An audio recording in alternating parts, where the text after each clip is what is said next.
There's a difference between making money and building wealth. Making money is a job.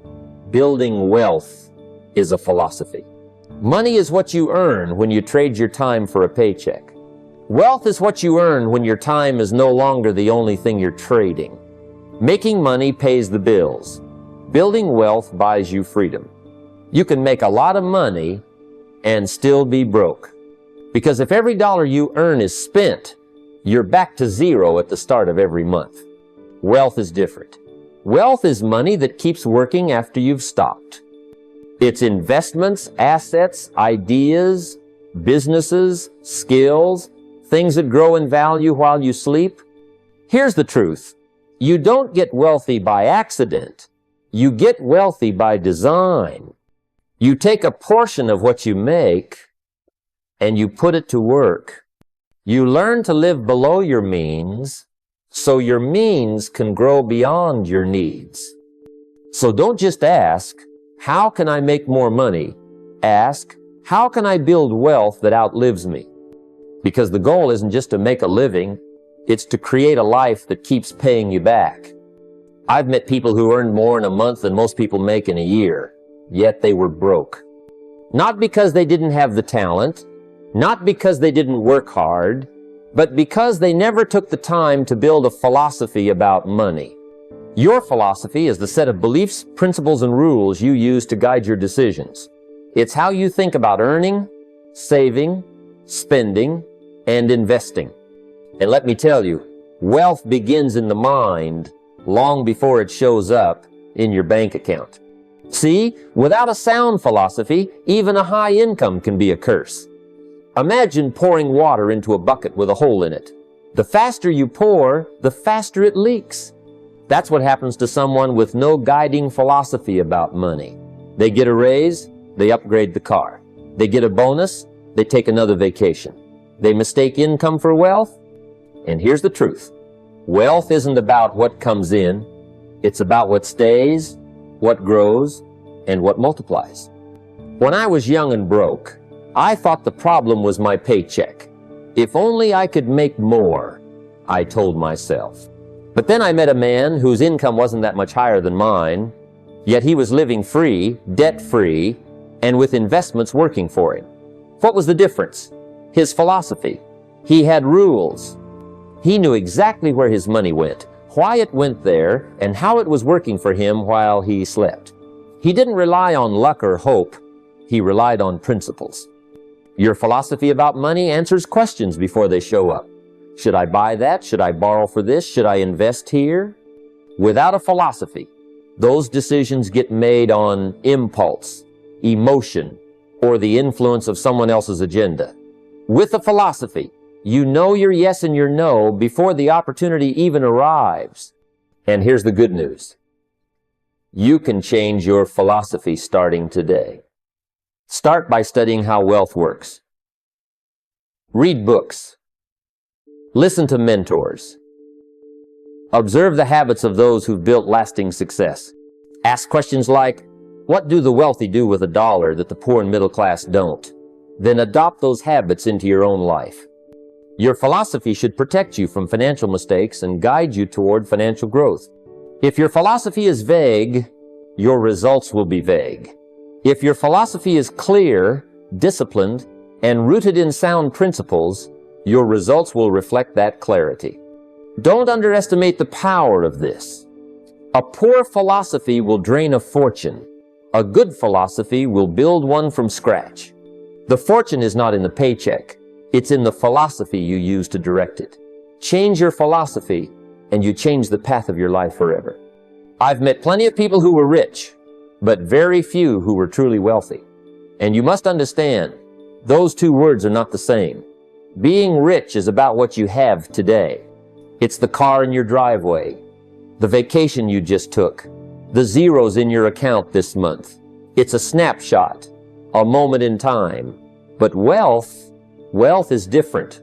Wealth is about endurance. It's about having the means to sustain your lifestyle, not just this year, but for decades, for generations.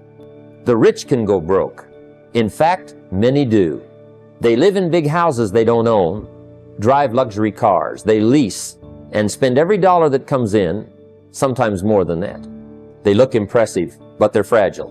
One downturn in the market, one job loss, one unexpected event, and the entire picture collapses. That's because being rich depends on active income. Stop the income, and the riches disappear. Wealthy people, on the other hand, build structures that outlast their daily labor. They create assets that produce income without them having to clock in. Their investments, businesses, and systems keep generating cash flow even while they're on vacation, even while they sleep. They don't just own things, they own engines that produce things. When I learned this difference, my focus shifted completely. I stopped asking, how much can I make this year? And started asking, what can I build that will keep paying me for the next 20 years? That's when I began creating assets, buying property, building businesses, and investing in opportunities that had the power to grow without my constant effort. Here's the test. If you stopped working tomorrow, how long could you sustain your lifestyle? A month? A year? Forever? That answer tells you whether you're rich or wealthy. Rich is a sprint. Wealth is a marathon. Rich is a picture. Wealth is a movie. Rich is about looking good now. Wealth is about securing freedom for a lifetime. And there's a deeper truth. Wealth isn't just for you. True wealth is designed to outlive you. It's a legacy that can take care of your children, fund causes you believe in, and create opportunities for people you may never meet. It's building something so strong that even time has to respect it. The moment you start thinking in terms of wealth instead of riches is the moment you start playing a different game. And once you're playing that game, your decisions, your habits, and your entire lifestyle begin to change. Because you're no longer just living for today, you're building for tomorrow, and for every tomorrow after that. When I first started making money, I thought the key was simple, just earn more. I figured if I could double my income, I'd double my wealth. But I learned the hard way that it doesn't work like that. Wealth isn't built in paychecks, it's built in percentages. You can earn a fortune and still end up broke if you spend it all. And you can earn a modest income and become wealthy if you manage it with discipline and wisdom. Here's the truth. It's not about the size of the check. It's about the slice you keep. If you save and invest 20% of a $50,000 income, you're building wealth faster than someone making $200,000 who saves nothing. Most people focus entirely on the number they take home from work, but the wealthy focus on the percentage they set aside to grow. Think about the power of compounding. A small, consistent percentage invested over time beats occasional windfalls every time. Windfalls are exciting, but they're also dangerous because human nature is to spend them. Consistency, on the other hand, creates a snowball effect. Month after month, year after year, that percentage you invest grows, and then the growth starts growing. Eventually, it's not your labor creating income, it's your money. I've seen people who made a killing in 1 year but had nothing to show for it the next, simply because they treated wealth as a single event instead of a process. On the other hand, I've watched people of average income become financially free because they understood percentages. They didn't wait for a big break. They built their break 1 month at a time. When I learned this, I stopped asking, how much did I make this year? And started asking, what percentage did I invest? What percentage did I grow? That shift in thinking changed everything because it turned wealth building into a habit, not a hope. If you want lasting wealth, set your percentages and protect them fiercely. It doesn't matter if you're starting with $100 or $100,000. What matters is that you commit to keeping and multiplying a portion every single time money comes in, because wealth isn't built by what you make, it's built by what you refuse to let slip through your fingers. When I first started earning, I thought the goal was simply to make more money from my work, to increase my paycheck, my commissions, my fees. And while that's important in the beginning, it's not the end game. The end game is turning that active earned income into streams of passive income, income that flows to you whether you're working or not. The wealthy understand that if your income stops the moment you stop working, you're still on the treadmill no matter how big your paycheck looks. True financial freedom comes when your money is working harder than you are. Earned income is your seed capital. It's the fuel that builds the machine. But most people spend their seed instead of planting it. They earn from their job or business, and instead of using a portion to acquire assets, they consume it. A nicer car, a bigger house, more dinners out. The problem is, none of those things put money back into your pocket. They take it out. The wealthy have a different pattern. They take their earned income, and before spending on lifestyle, they invest it in assets that generate cash flow. Rental properties, dividend-paying stocks, businesses, intellectual property, or systems that keep earning long after the initial effort. I remember a friend who was a high-earning professional. Every year he made 6 figures, but every year he was broke by December. Why? Because all his energy went into earning, and all his earnings went into spending. Compare that to another friend who lived on far less than he earned, and each year used his surplus to buy income-producing assets. At first, the passive income was small, barely enough to cover his groceries. But after several years, it was covering his rent, then his car payment, then his entire monthly budget. Eventually, his passive income surpassed his earned income. At that point, work became a choice, not a necessity. This is the key. When you use active income to acquire assets, those assets start working for you 24/7. Real estate collects rent while you sleep. Dividends are paid while you're on vacation. Royalties show up while you're having dinner with your family. And the more assets you acquire, the more your time is freed up to focus on high-value activities or simply to enjoy life. There's also a psychological shift that happens when passive income starts flowing in. You stop feeling desperate to trade time for money. You start thinking more strategically, less reactively. You realize that your most valuable resource isn't money, it's time. And passive income buys you time. But here's the challenge. It takes discipline in the early years. It's tempting to spend all of your earned income on comfort and convenience. It's easy to say, I'll invest later. But later never comes unless you make it come. The wealthy don't wait for the perfect time. They carve out a portion of their earnings now, no matter how small, and direct it toward building assets. They know that every dollar that becomes an income-producing asset is a soldier in their financial army, out in the world, working for them. If you want freedom, you have to convert effort into ongoing reward. Earn actively, yes, but then let that earned income buy your way out of needing to earn at all. Because the day your passive income covers your expenses is the day you truly own your life.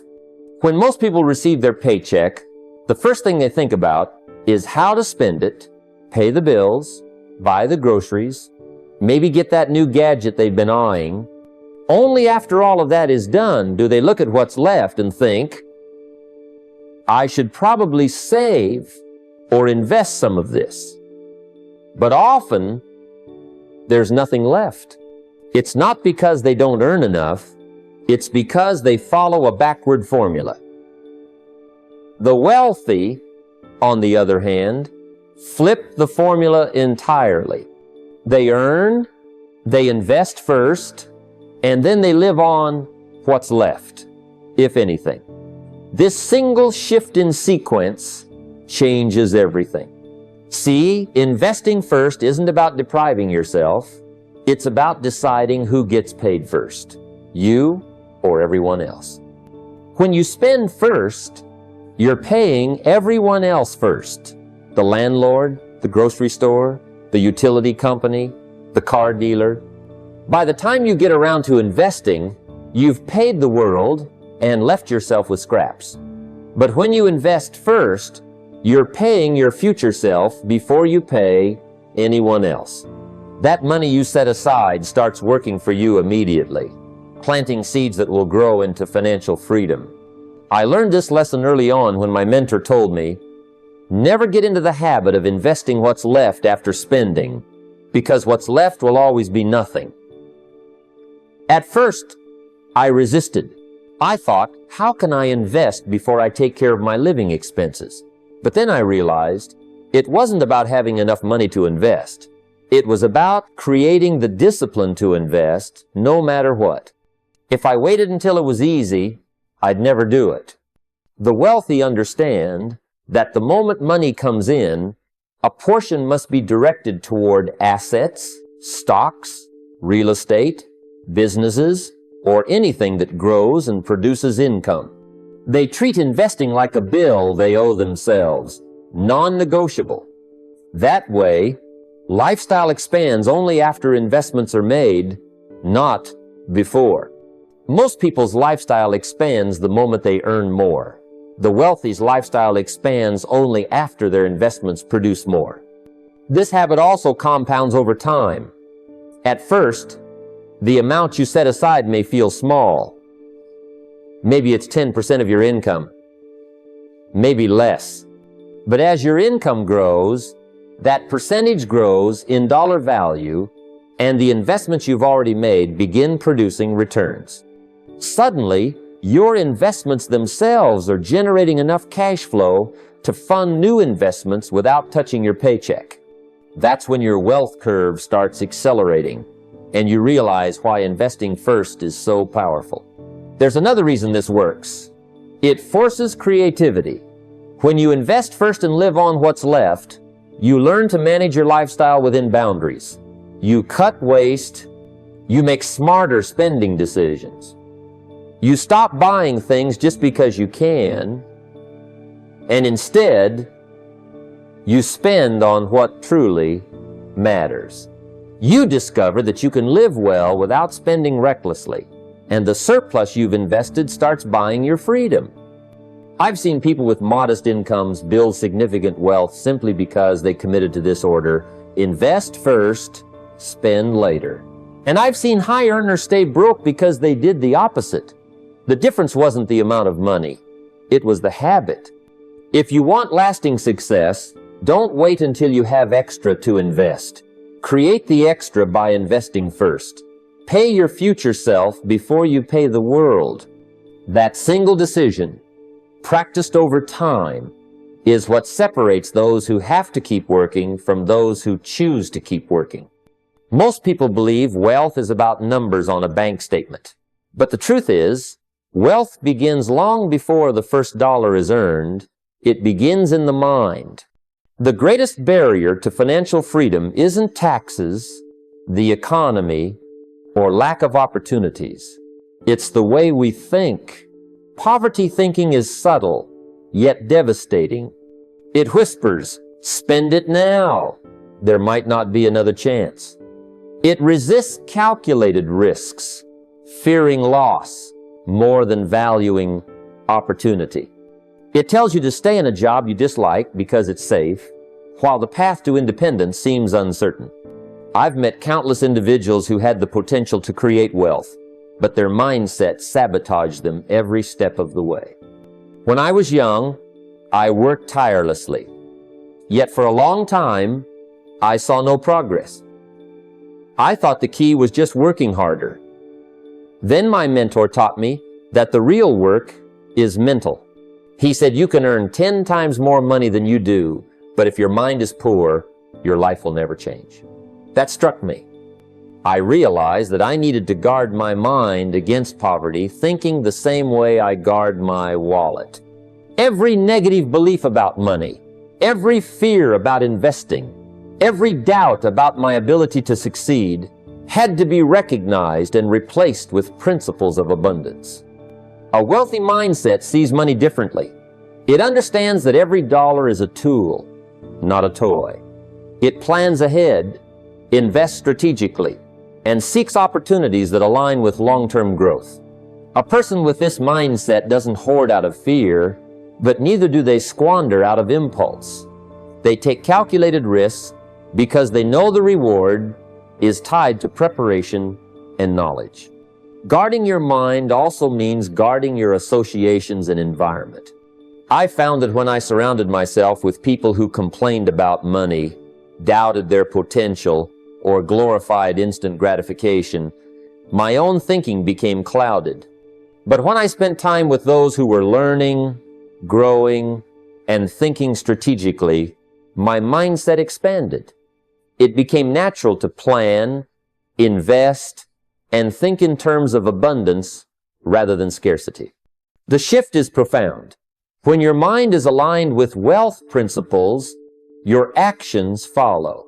Suddenly, budgeting, investing, and opportunity seeking feel not like chores, but like tools for freedom.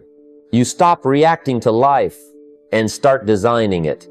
Your decisions are deliberate, not desperate.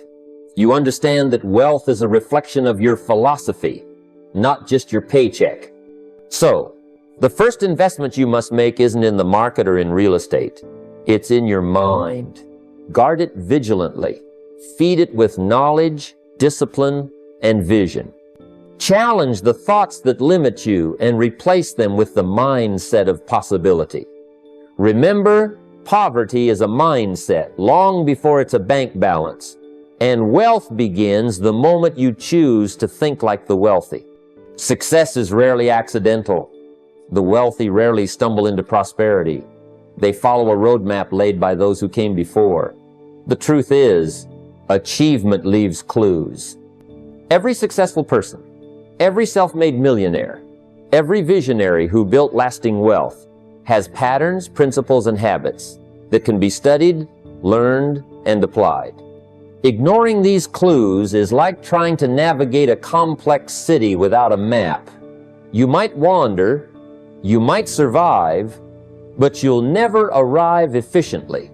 When I began my own journey, I had no wealth, no connections, and no idea how to create a life of abundance. I was eager, yes, but clueless. Then I met my mentor, someone who had already walked the path I wanted to travel.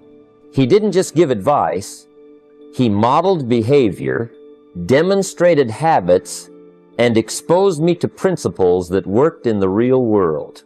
One of the first lessons he taught me was simple yet profound. Study the lives of those who've succeeded and then replicate their principles, not their circumstances.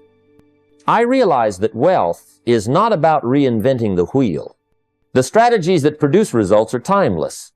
Disciplined, saving, intelligent investing, continuous self-education, and leveraging opportunities. When I observed others, I noticed how they protected their capital, diversified their income streams, and prioritized learning over instant gratification. I noticed how they took calculated risks instead of gambling blindly. Each detail, each decision, left a clue about how money, time, and effort interact to create lasting prosperity. Following success leaves clues, but it's not about blind imitation. You must adapt the principles to your unique situation, your career, your market, your life stage. These are variables to consider. One man may build wealth through real estate. Another may do it through writing books or creating businesses. The point isn't to copy the vehicle, but to follow the engine that drives it. Study mindset, habits, and strategies. Understand how wealth grows, multiplies, and sustains itself over time. The most critical insight I gained from observing success is that timing, luck, or talent are secondary. What matters most is disciplined action, aligned with proven principles. Success leaves a trail. It's there for anyone willing to look, willing to learn, willing to act. Don't waste years trying to figure everything out on your own. Follow the clues, model what works, and then personalize it to your life. If you want to build wealth, begin today by identifying a mentor, a book, a program, or even a peer who has achieved what you aspire to achieve. Study them carefully. Notice their decisions, their habits, and their mindset. Then, with intention and consistency, apply those lessons to your own life. The path is already marked. Your job is to follow it. Leverage is one of the most powerful concepts in building lasting wealth, yet it's often misunderstood. Many people think of wealth as a simple function of hours worked or salary earned. The truth is, if you rely solely on your own labor, your income is capped by your time and energy. That's why the wealthy think differently.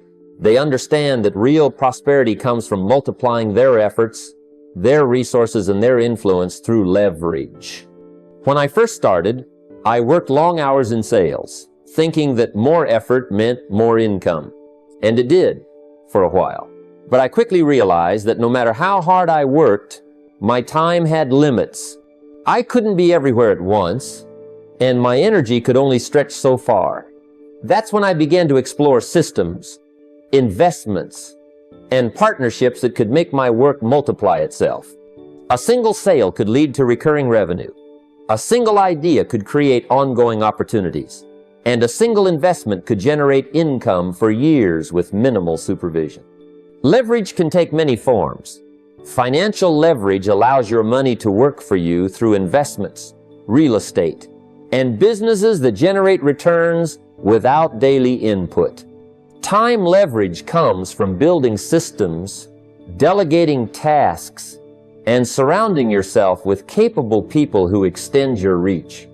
Knowledge leverage comes from learning from mentors, books, and experts. So you don't have to make every mistake yourself. Each type of leverage turns small, focused actions into exponential results. I remember when I first hired a small team to help with my seminars and workshops. Suddenly, my ideas reached hundreds of people simultaneously instead of just a few at a time. I didn't need to give up my entire day. The systems and people I invested in carried my work further than I ever could, alone. That's the essence of leverage. It allows your effort to produce results long after the moment has passed. The wealthy understand that leverage is not about avoiding work. It's about amplifying work so that time, money, and energy serve you rather than limit you. When you apply leverage consistently, you create a cycle of growth that compounds over time, producing wealth that continues even when you're not actively laboring. If you want to grow your wealth, begin by asking, where can I multiply my time, money, and knowledge? What systems can I build? What people can I empower? What investments can work for me while I focus on the next opportunity? The answers to these questions will unlock a level of financial freedom that cannot be achieved by effort alone. It's easy to mistake busyness for progress. Many people fill their days with activity, responding to emails, attending meetings, and juggling tasks, thinking that motion equals momentum. But when it comes to wealth, movement without strategy is like running on a treadmill. You're expending energy, yet never actually getting closer to your destination. True financial progress requires intention, planning, and a clear vision for where you want to go. Early in my journey, I was guilty of this myself. I spent countless hours making sales calls, attending networking events, and chasing opportunities without pausing to ask whether each action was aligned with my long-term goals. I thought effort alone would produce results. It did produce some income, but nothing transformative. Then a mentor asked me a simple question. Are your actions building your future or just keeping you busy? That question changed everything. I realized that without a strategy, even the hardest work can be wasted. Wealthy individuals operate differently. They focus on high-value actions, the ones that multiply over time. They plan investments, build systems, and allocate energy where it produces the most return. Every financial decision, every expenditure, every commitment is measured against a long-term vision.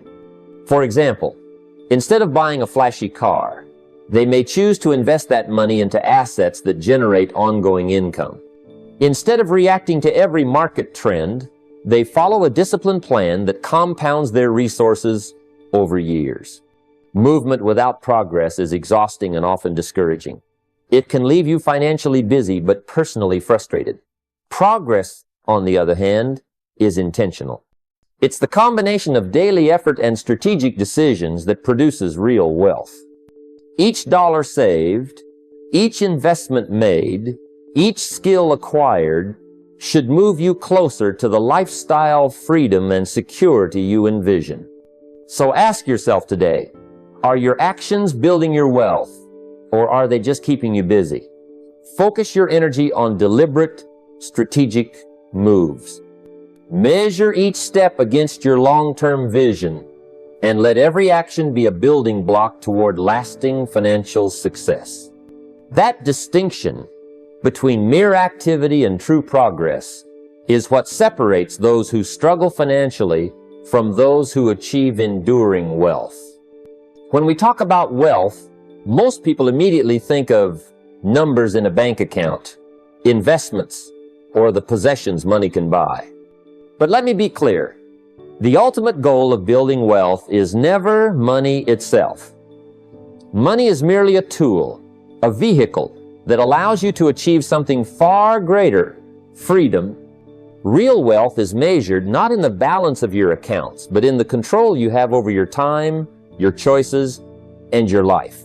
Early in my career, I chased income with relentless energy, thinking that higher earnings alone would solve my problems. I worked long hours, sacrificed personal time, and constantly compared myself to others. And yes, money came, but the freedom I craved did not. I realized that without designing your life intentionally, wealth can become another form of confinement, tying you to obligations, stress, and responsibilities that don't serve your ultimate purpose. Freedom, however, is different. It's the ability to choose how you spend your days, where you live, and what pursuits occupy your mind. It's having the option to work because you love it, not because you must. Every smart investment, every system you build, every asset you acquire should be evaluated against this principle. Does this step increase my freedom, or does it merely add to my obligations? Wealthy people focus relentlessly on freedom. They leverage money to buy time, security, and options.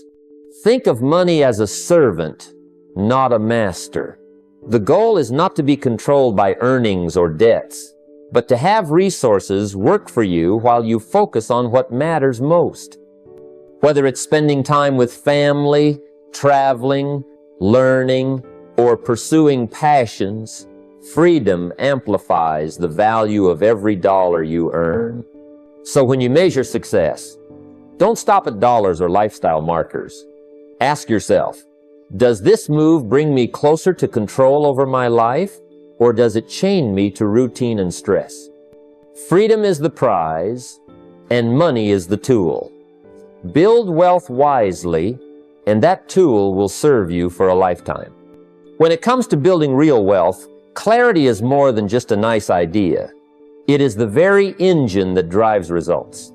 Money responds to specificity, not vague wishes.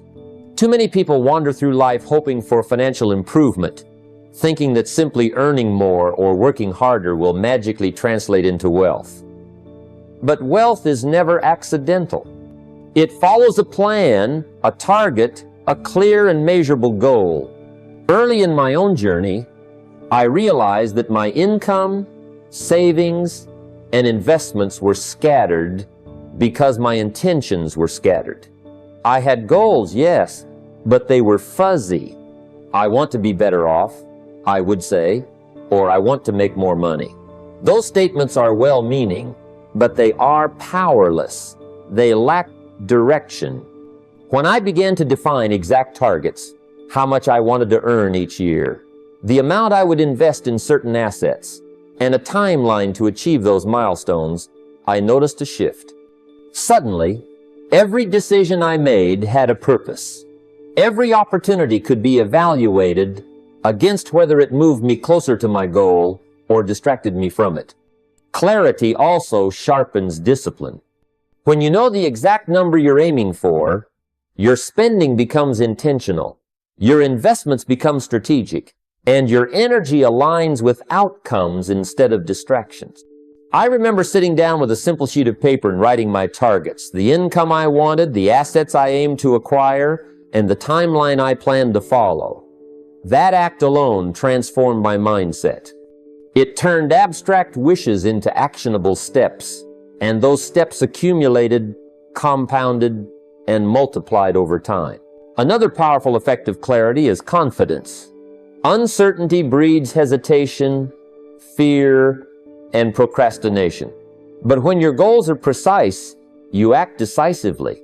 You recognize opportunities that align with your target and reject those that do not. You stop being a passive participant in your finances and start leading your money with intent. So, if you want wealth to respond to you, not slip away like water through your fingers, get clear. Define exact numbers for your income, your investments, and your timelines. Make your financial vision concrete, measurable, and personal. Because money doesn't answer vague wishes, it responds to precise, disciplined action. When you see it clearly, you can direct it powerfully, and that clarity becomes the compass guiding every financial decision you make. Wealth is often viewed as a solution, a magic key that unlocks comfort, freedom, and influence. But the truth is far more nuanced. Money doesn't transform who you are, it magnifies it. In other words, wealth without character is a liability. It amplifies your habits, your values, and your weaknesses. If you haven't built integrity, discipline, and humility before money arrives, it will reveal your flaws, and sometimes with devastating consequences. Early in my own life, I witnessed this truth firsthand.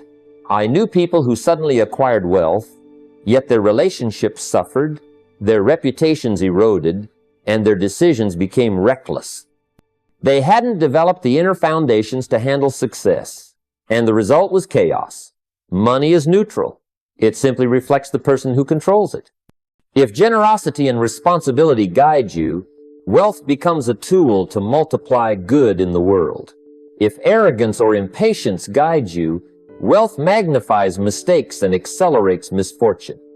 That realization reshaped the way I approached financial growth. I understood that cultivating character had to happen in parallel with cultivating income. Discipline in managing small sums of money, honesty in my dealings, humility in learning from mentors, all of these traits became the scaffolding upon which wealth could safely grow. When you act with integrity, your decisions compound, not just financially, but socially and personally. Trust is built. Opportunities multiply. And the weight of wealth becomes manageable rather than crushing. Character also protects you from the hidden traps of wealth, impulsive spending, prideful risk-taking, or neglecting the people and principles that sustain your life. I've learned that money invested without ethics can lead to loss, litigation, or shame, while money invested with moral clarity builds enduring freedom. So, before you chase big numbers, cultivate big character. Let honesty, humility, and discipline define your actions. Because wealth doesn't just buy comfort, it tests you. And when you meet that test with strong character, money becomes your servant, multiplying your impact rather than multiplying your vulnerabilities. The foundation of enduring financial success is not in the balance sheet, but in the strength and integrity of the person holding it. Compounding is one of the most powerful forces in the universe, and yet so few truly understand its potential. Time is the ally of the investor. but it only works if paired with discipline and patience. Wealth is not created overnight. It grows gradually, quietly, almost imperceptibly, until one day you look back and realize how far you've come. This applies not only to money, but also to skills, relationships, and personal development. Every small effort, repeated consistently over time, compounds into exponential results. I remember when I first grasped the concept of compounding in my own finances. I was young, broke, and in debt. Yet my mentor emphasized starting small and being consistent. He said, "Jim, you don't need to make a fortune immediately. Make a habit of investing a portion of every dollar, learning a new principle, and nurturing your relationships. Let time do its work." At the time, it felt almost too simple, almost too slow. But as the months turned into years, the results became undeniable. Small amounts invested regularly, knowledge accumulated steadily, and relationships strengthened consistently all began to multiply in ways I hadn't imagined. Compounding is also about foresight and patience. It requires resisting the temptation of instant gratification and understanding that meaningful growth often happens behind the scenes. The wealthy think in decades, not weeks, in generations, not months. They plant seeds today that they may not fully enjoy for years, trusting in the natural law of growth. They understand that missing a single step may delay results, but consistent effort creates unstoppable momentum. This principle extends beyond money. Learning a skill today compounds into opportunities tomorrow. Nurturing a professional or personal relationship today compounds into influence, trust, and collaborations tomorrow. Even small acts of discipline, like tracking your spending, saving systematically, or reading for 20 minutes daily, compound into substantial advantage over time. The lesson is clear. Respect the power of compounding. Start early, be consistent, and remain patient. Allow your efforts, financial, intellectual, and relational, to grow quietly, steadily, and relentlessly. Time becomes your partner, and eventually, what once seemed small becomes extraordinary. Wealth, in all its forms, is rarely the product of luck. It is the harvest of small, wise decisions repeated consistently over time. Protecting the downside is one of the most overlooked, yet critical, principles in building lasting wealth. Too many people focus solely on chasing opportunities, seeking high returns, and dreaming of financial windfalls, without first preparing for the inevitable setbacks that life throws at all of us. True financial security isn't just about making money, it's about preserving it. Before taking any significant step forward, the wealthy ask themselves, what could go wrong and how can I prepare for it? Defense is just as important as offense. I recall early in my career, I was eager to invest in a new venture, convinced it would multiply my income quickly. But my mentor stopped me and asked, "Jim, do you have a safety net? What happens if this doesn't work out?" At first, I thought he was overcautious. But then I realized that without a contingency plan, one misstep could wipe out years of effort. That lesson stayed with me. Before chasing the next big opportunity, I always ensured I had reserves, insurance, and multiple safeguards in place. It wasn't about fear, it was about calculated courage. The wealthy understand that life is unpredictable. Markets fluctuate, businesses slow down, health issues arise, and emergencies occur. Without a solid defense, even the brightest opportunities can turn into disasters. By protecting the downside first, through cash reserves, emergency funds, insurance, and careful risk assessment, they can pursue high-reward ventures confidently, knowing that failure won't destroy their foundation. This approach isn't just financial, it's philosophical. It's about building resilience, thinking ahead, and acting with wisdom rather than impulse. Every move is strategic. Secure the base, then expand.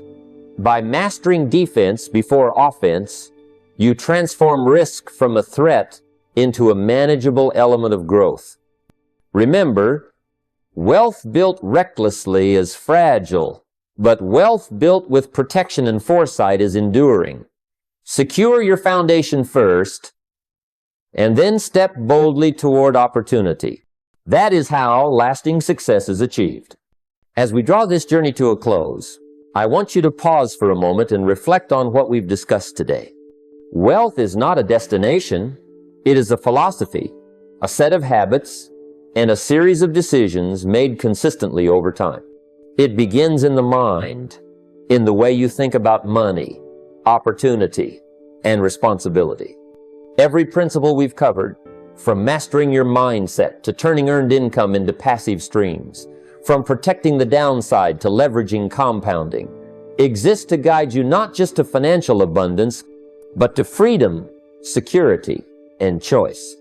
True wealth is not measured solely by the balance in your bank account, but by the control you have over your life, the clarity of your vision, and the strength of your character. Knowledge without action is meaningless.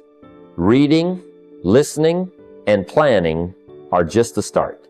You must apply these principles in your daily life, and the sooner you begin, the sooner you build momentum.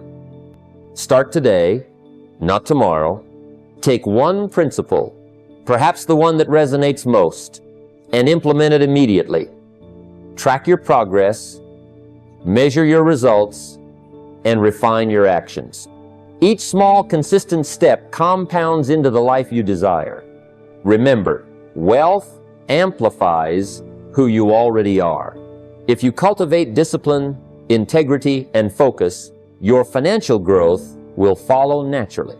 If you neglect your character, money will magnify weaknesses instead of strengths. Protect yourself first, plan for the unexpected, invest wisely, and always think long-term. Every decision, every dollar, every hour, every relationship either moves you closer to freedom or further from it. Choose wisely. Now I challenge you. Take ownership of your financial future. Write down your goals. Define the specific numbers you are striving for, and create a simple plan of action. Commit to learning, applying, and tracking consistently. Begin small, but begin. Share what you learn with others, for teaching is itself a form of compounding.